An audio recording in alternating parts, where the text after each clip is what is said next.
একদিন এক কাণ্ড ঘটল।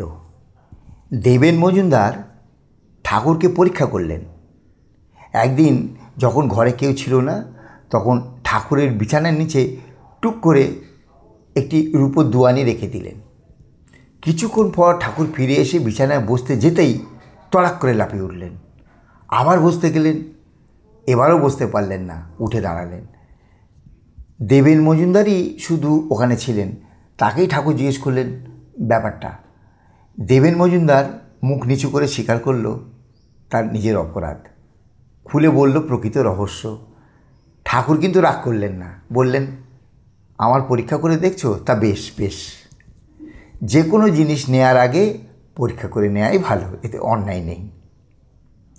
ঠাকুর একদিন জগন্মাতার কাছে ভাবাবেশে প্রার্থনা করলেন, মা, এখানে যারা আন্তরিক টানে আসবে তাদের উদ্দেশ্য যেন সিদ্ধি হয়। মা, একসময় সারদা দেবী বলেছিলেন, যখন দেখবে আমি এই দক্ষিণেশ্বরের মন্দির ছেড়ে কলকাতা যেয়ে বাস করছি এবং সকলের হাতেই খাচ্ছি, তখন জানবে যে এ দেহ অবসানের আর বেশি দেরি নেই, সময় সমস্থিত।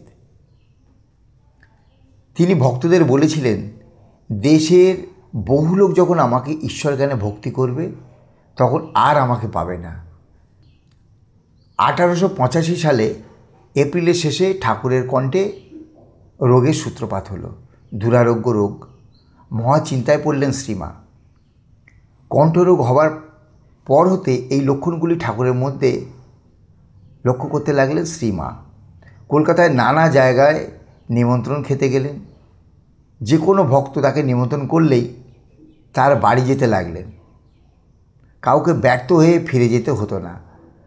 ভক্ত বলরাম প্রভৃতি বিশেষ বিশেষ লোকেদের বাড়ি রাত্রিবাসও করতে লাগলেন। একদিন নিজের ঝোল ভাতের খানিকটা নরেন্দ্রকে খাইয়ে বাকিটা নিজে খেলেন। সব কিছু দেখে শুনে নীরবে অশ্রু বিসর্জন করতে লাগলেন শ্রীমা। তার মনে হলো ঠাকুর যেন দেহ রক্ষা করতে কৃত সংকল্প।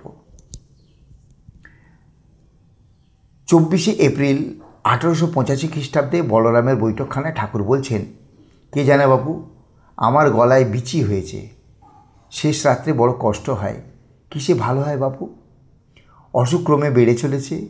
শিষ্যদের নিষেধ মানেন না। গলার ভিতরে ফুলে ঘা হয়েছে, কথা বলতে কষ্ট পান, কিন্তু ঈশ্বরীয় আলোচনায় তার সমান আগ্রহ।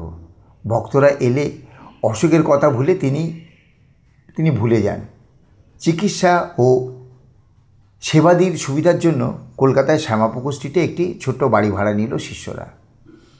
1885 সালে প্রথম দিকে শ্যামাপুকুরের বাড়িতে এলেন ঠাকুর।